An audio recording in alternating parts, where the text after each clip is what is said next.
रास के इस काल में भी लखनऊ इस्लामी शिक्षा का केंद्र है। विभिन्न अरबी मदरसे आजकल के संकटकालीन दौर में भी हिदायत की शमा रोशन किए हुए हैं।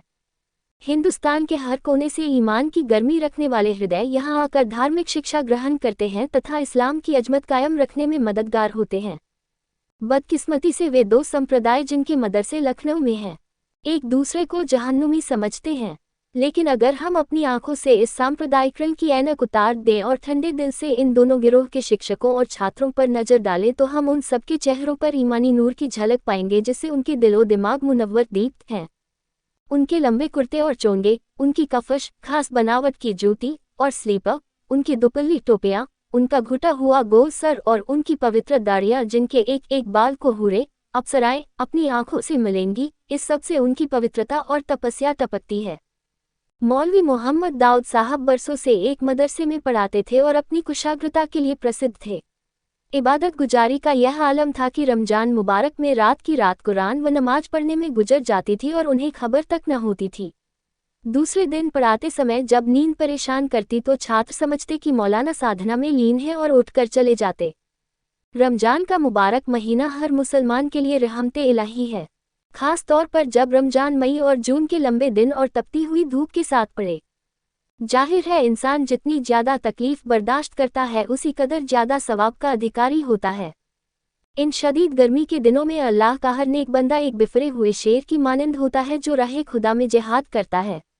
उसका सूखा हुआ चेहरा और धंसी हुई आंखें पुकार पुकार कर कहती हैं, ऐ वो गिरोह जो ईमान नहीं लाते और ऐ वो बदनसीबो जिनके ईमान डगमगा रहे हैं, देखो हमारी सूरत देखो और शर्मिंदा हो।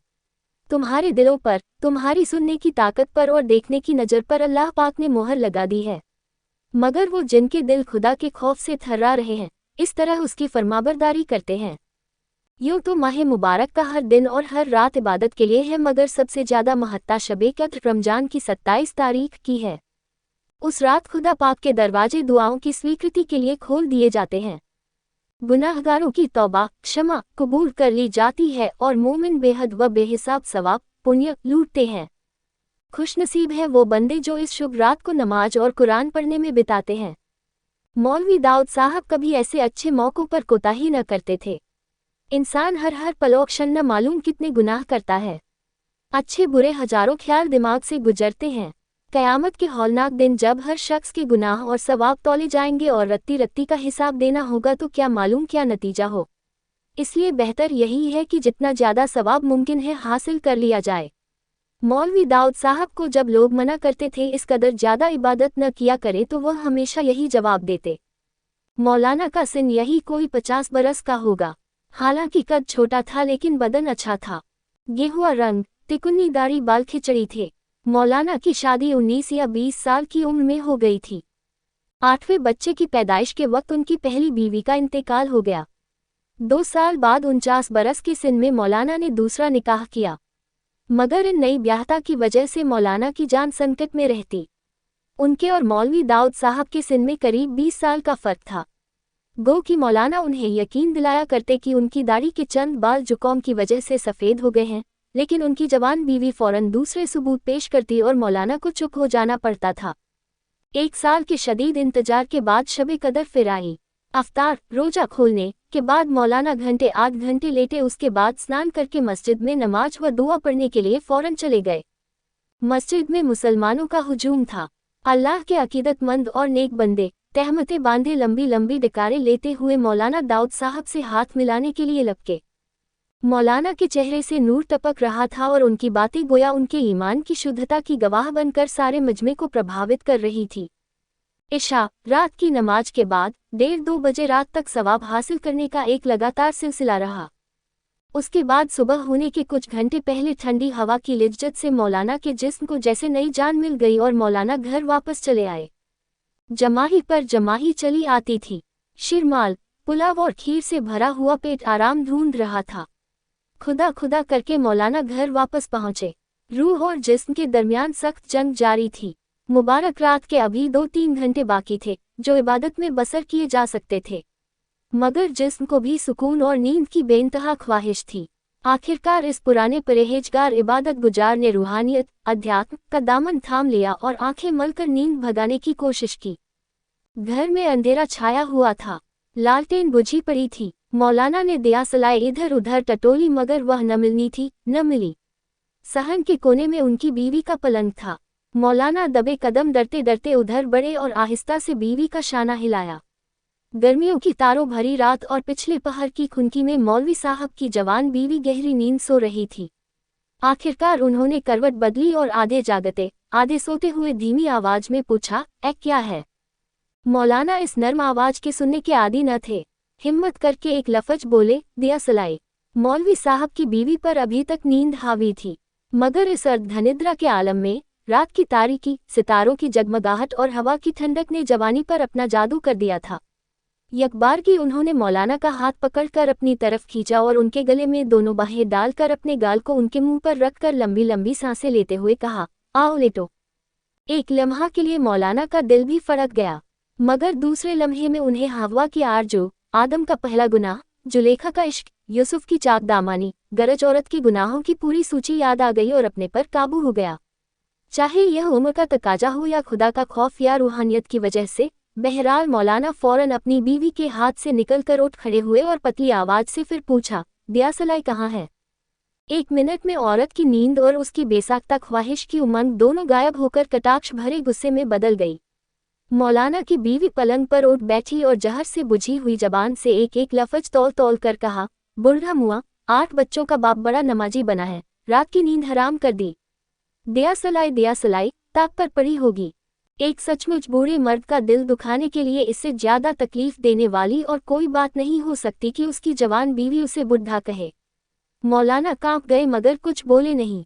उन्होंने लालटेन जलाकर एक तख्त पर जानमाज बिछाई और कुरान पढ़ने में मशगूल हो गए। मौलाना की तो नींद उड़ गई थी मगर तकरीबन आधे घंटे के बाद भरे हुए पेट में उठती भापों ने जिस्म को चूर करके आंखों को दबाना शुरू कर दिया। 3-4 मरतबा ऊँघ कर मौलाना जानमाज ही पर फबा अय्या अय्या कहते कहते सो गए। पहले तो उन पर नींद में डूब जाने की कैफियत जारी रही, इसके बाद उन्होंने यकायक महसूस किया कि वह अकेले, एकदम अकेले, एक तारीक मैदान में खड़े हुए हैं और खौफ से कांप रहे हैं। थोड़ी देर बाद यह अंधेरा रोशनी में बदलने लगा और किसी ने उनके पहलू से कहा, "सिजदा कर तू बारगाह बारी ताला में पैदा करने वाले के दरबार में है।" कहने की देर थी कि मौलवी सिजदे में गिर पड़ा और एक दिल दहला देने वाली आवाज, बादल की गरज की तरह चारों तरफ गूंजती हुई मौलवी के कान तक आई, "मेरे बंदे, हम तुझसे खुश हैं। तू हमारी इबादत में तमाम जिंदगी इस कदर डूबा रहा कि तूने कभी अपनी अक्ल और अपनी सोच को जुम्बिश तक न दी, जो दोनों शैतानी ताकतें हैं और कुफ्र, पाप और इल्हाद की जड़ हैं। इंसानी समझ यकीन और ईमान की दुश्मन है।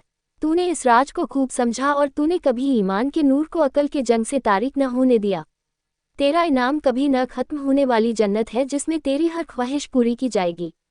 आवाज ये कहकर खामोश हो गई। थोड़ी देर तक मौलवी पर रोबे खुदाबंदी इस कदर हावी रहा कि सजे से सिर उठाने की हिम्मत न हुई।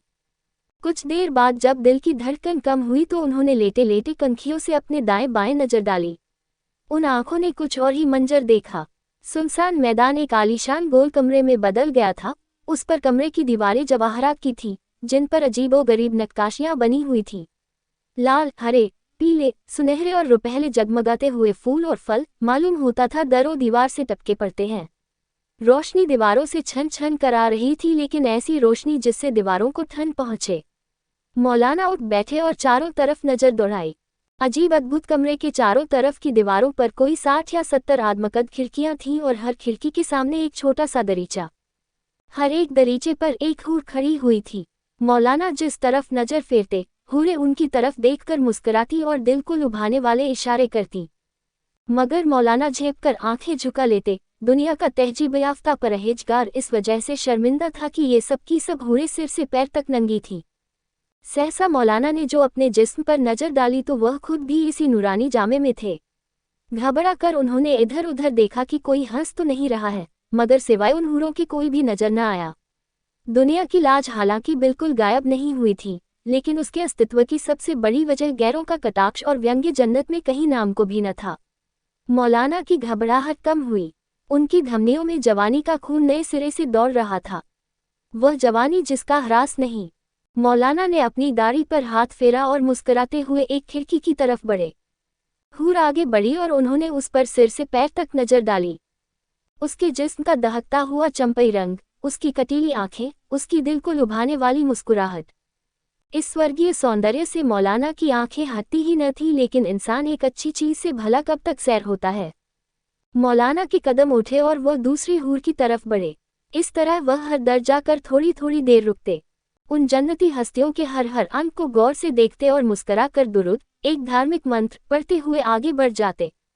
किसी के घूंघर वाले बालों की स्याही उन्हें सबसे ज्यादा पसंद आती, किसी के गुलाबी गाल, किसी के उन्नाबी होंठ, किसी की सुडौल टांगे, किसी की पतली उंगलियां, किसी की नशीली आंखें, किसी की नुकीली छातियां, किसी की नाजुक कमर, किसी का नर्म पेट। आखिरकार एक हूर की प्यारी अदा ने मौलाना का दिल मोह लिया।